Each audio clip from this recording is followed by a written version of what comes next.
Hey everyone, it's Mary with Happy Pine Soap. Welcome back to my channel. Today we're going to learn the top 10 terms for soap making beginners to know.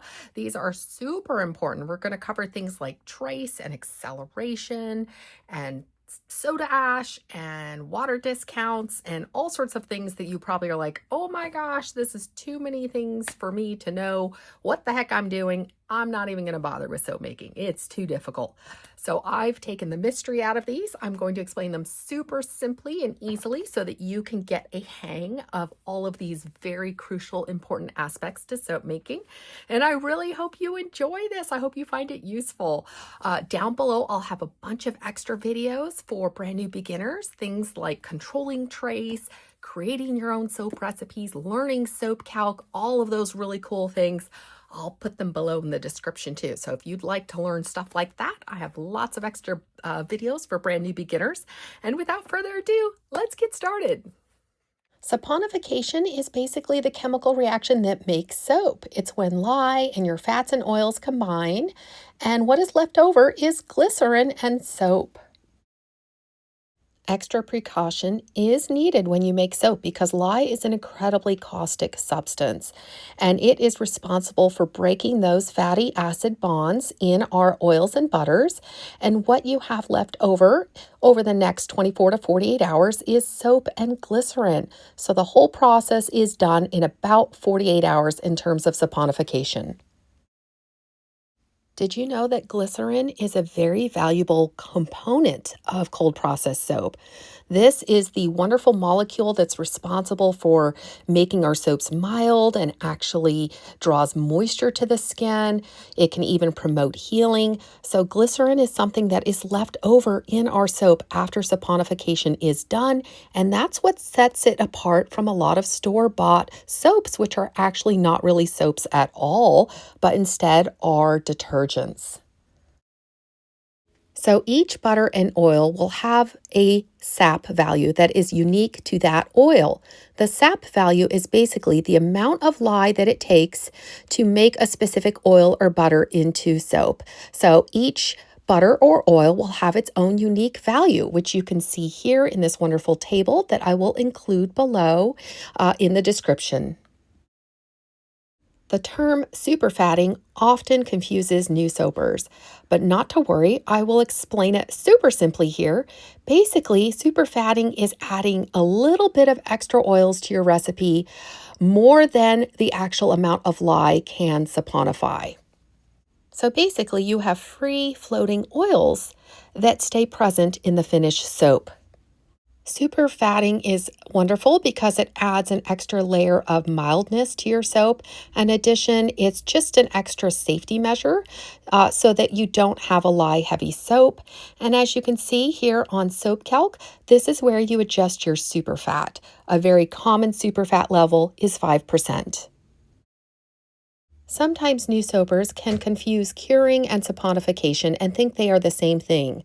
They are actually two separate things. Saponification is the first 24 to 48 hours as your lye and oil combine together to create soap, and then curing is the separate 4 to 6 weeks that's usually recommended, while your soap essentially evaporates the water out of it and the crystalline structure forms a much more solid bond so that your soap will actually last longer.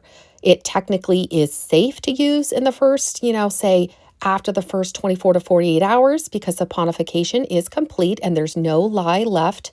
However, for the hardest, most longest lasting, mildest soap, it's recommended to wait 4 to 6 weeks.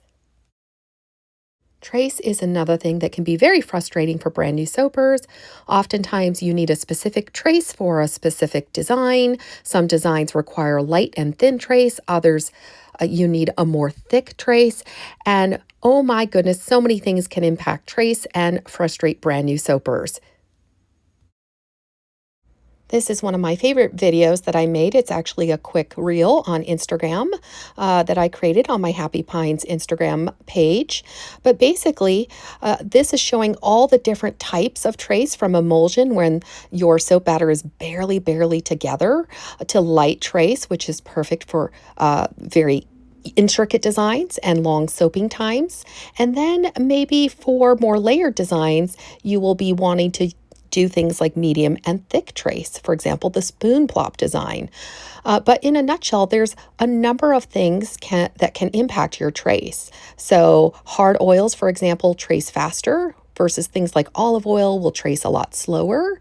The amount of water that you're using in your recipe. So if you have less water, expect your batter to move a little more quickly. And always watch out for those misbehaving fragrance oils. Oh my goodness, they can make you have soap on a stick in seconds sometimes. And that is always a nasty surprise. So check below in the description if you would like to have a more in-depth video on achieving the perfect trace. I will include it below. Additional things that can impact trace are stick blenders, which can rapidly make your batter turn into a thick pudding if you overdo it, as well as things like clay, which actually sucks some water from your recipe and can also make your batter speed up. Water discounts are something that a lot of new soapers are intimidated by. I adore using them. I use them all the time, and I'll get to why I do that in just a moment. But basically, in this image, you can see that there is a 40% lye solution, and that is a pretty steep water discount shown here. This is on Soap Calc. As you can see, that's a 1.5 to 1 water to lye ratio. And so I thought I would show you what that looks like on Soap Calc as well. All right, let me try to do a quick visual here so you can understand water discounts. Pretend here that we have an exact amount of lye with the exact amount of water, okay? This would be the 1-to-1 or the 50% lye concentration, or the 1-to-1 ratio, that water to lye ratio. Pretend, say this is 4 ounces of water and this is 4 ounces of lye.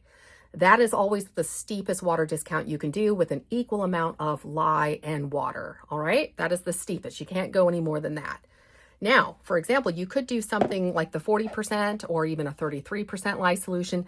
That's essentially, the lye will stay the same for the recipe. Remember, you need such and such amount of lye to break all those fatty acid bonds and create soap. So the lye stays the same. What you're changing is the water.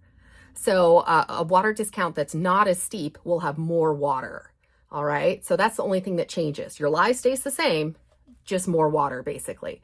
And when you add more water, you basically have a soap that's going to trace a lot slower. It's going to take a lot longer to cure and set up in the mold. And that's, again, because water takes time to evaporate out. And there's also some additional things that can happen when you have too much water in your soap, things like soap volcanoes. We'll get to those in just a minute. So as I mentioned, I adore water discounts, and primarily that's because it allows my soap to harden very fast. It also prevents a lot of soda ash, and my soap generally cures a lot sooner and is ready to use a lot sooner, as well as unmold quickly. Now, one thing to keep in mind that new soapers do not realize is that more water actually makes your batter heat up. And why is that? Well, if you think about it, the water is going to get superheated within the soap recipe when it's going through saponification. The whole process creates a ton of heat. And what that can do is it can create steam within your soap loaf, and that can result in things like cracking and soap volcanoes. Here are some things that can happen when the soap has too much water. As I mentioned, it can cause cracking. There's also a really interesting alien brain texture. You can go ahead and Google alien brain cold process soap, and that will give you an idea of what this might look like in your soap if it happens. Another interesting texture that might appear is glycerin rivers, as well as scorching. And again, all of these things are caused by way too much heat happening inside the soap as it saponifies and cures, and will change the texture and look of your soap. I am including a link below for this wonderful website resource.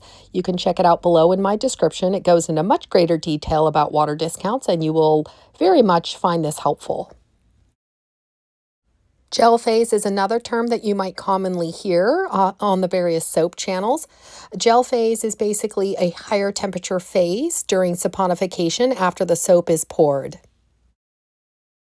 Gel phase changes the look of your soap. So if your soap does go through gel phase, you'll notice the colors are often brighter. The soap can take on a shiny appearance, and also the entire soap will harden quicker and be easier to get out of the mold. Much of the time, I am using oven processing to force my soaps through gel phase. That's the CPOP term that you hear. That stands for cold process oven process. Essentially, you are purposely putting your soap in the oven at its lowest temperature. Make sure to turn that oven off, and then you can leave it in the oven, and that will force it through gel phase. Another option is to possibly use a towel to insulate the mold while it's curing. Now, there are other times you might not want your soap to go through gel phase, and those times are, say, for example, you want more pastel or lighter colors in your soap, or you might actually have an ingredient such as sugar or honey or milks, and you're afraid they might scorch if it gets too hot. So, in that case, it's often advised either to let them just simply sit on the counter, or you can even pop your soap in the refrigerator to completely prevent gel phase. Oftentimes, milk soaps or soaps with honey are put in the refrigerator to prevent scorching and overheating. If your soap has not gone entirely through gel phase, you will notice what is called a partial gel. Notice how the inner circle is darker than the outer part of my soap here. And this soap did not actually gel all the way. And the reason is I was using strawberry puree, which, as you might imagine, has sugar in it. So I did not want this soap to scorch or burn. So I did not oven process this soap. I simply let it do its thing on the counter. What I probably should have done is pop it in the fridge, and that would have prevented at least the partial gel, and then the whole soap would have had that outer color that you see outside of the darker ring. I also wanted to mention that a partial gel is completely safe to use. There is nothing wrong with the soap here. It simply is a cosmetic issue. So yeah, at least it doesn't ruin your soap. Ricing is another term you might hear, and that is usually caused by a misbehaving fragrance. Most of the time, when you have rapid acceleration or some weird texture changes that happen in your soap while you're making it and blending it, it typically is due to the fragrance. Fragrances sometimes just do not behave well with our soap batters, and they can cause all sorts of awful things that you don't expect, and ricing is one of those. Another harmless and completely cosmetic issue is soda ash. This does not impact your soap's quality or safety. It is simply a mixture of the carbon dioxide in the air combining with your lye and oil as it's saponifying in the first 48 hours. Here are two of my bars. I've made them a long time ago. You'll see one has soda ash and one does not. And so this one here, as you can see, has that very fine film of white over the top. It's kind of evenly dispersed everywhere. And just so you know, soda ash is completely harmless. It's just from the carbon dioxide in the air that interacts as the soap saponifies. So it's actually completely harmless. You could absolutely just use this as is. It's cosmetic only. Or you could take a steamer and steam it off. Most of the time, just after you bathe with it or wash your hands with it, it disappears entirely and never comes back. It only happens in the first 24 to 48 hours as the soap is curing, by the way. So that's the only time soda ash forms. It doesn't form usually like weeks later or something like that. And then this is another bar that never ever received any type of soda ash on it. So you may be wondering, why is it that some bars get soda ash? Why do others not? It's a combination of a couple things. Water discounts, so how much water is in your recipe. Higher water amounts equal more likely chance of soda ash forming. And then certain things like butters and a lot of hard oils result in a very hard bar quickly. And that is something that I've noticed reduces the likelihood of soda ash as opposed to softer oils. Recipes with a lot of soft oils tend to get more soda ash. So yeah, this one and this bar, by the way, never had any soda ash whatsoever. It's perfect months. I think this is about a year old now, possibly. Never formed any soda ash. And quite a few of my bars never form any soda ash. Part of that is because I love those water discounts, those very high water discounts at that 40% or even 50%. But also, it's a combination of the oils and the butters. I'm pretty sure this one had a lot of hard oils or butters, and I think this one was a more fluid recipe, if I recall. So yeah, those are some of the things that can impact soda ash. Some additional things you could try to reduce soda ash is soap at warmer temperature, say about 100 degrees or more for both your oils and your lye. You can also pour at a thicker trace. And some people even suggest putting 99% alcohol, isopropyl alcohol, and spraying that over the top of your mold or your soaps when you're finished pouring them. I have actually not had very good luck with that. It doesn't really seem to cut the soda ash down very much. Another thing you could do to try to reduce soda ash is cover your entire mold with saran wrap as it's curing that first 24 to 48 hours. That reduces the ability of the carbon dioxide to kind of interact with the soap. I have noticed that that is helpful, but you can only really do it with a soap that you don't have to cut for 24 to 48 hours. So those are the very soft recipes that take a while to harden. I mostly like to have recipes that are hard a lot quicker, say 5 to 6 hours after I pour it. So those you couldn't wait, unfortunately, 24 to 48 hours. But also the upside is they might actually have less soda ash because usually they're quicker, to come out of the mold and they harden a lot faster. They usually have those harder oils. So those are all things that can cut down on soda ash anyways. So those are some of my best tips, I would say, for trying to prevent soda ash. Thank you so much, guys, for watching this video. I really hope you found it helpful. If you did, feel free to leave a like and feel free to subscribe if you haven't. That helps my channel grow and supports me. I really appreciate all of you. If you have any further questions, feel free to drop them below. I'll do my best to answer them. If you have any suggestions for future videos, I'm always open to your input. And yeah, I really appreciate all of you guys. And I really hope these glossary terms, these definitions have really cleared up some of your own questions if you're a brand new beginner. And again, don't forget to check out plenty of other videos on my channel for brand new beginners on like trace and how to use soap calc, how to create your own recipes. So plenty of that awesome material is on my channel as well and listed below in the description. All right, everybody, take care. Have a great weekend. And I look forward to seeing you all in the next soapy video. Bye, everybody.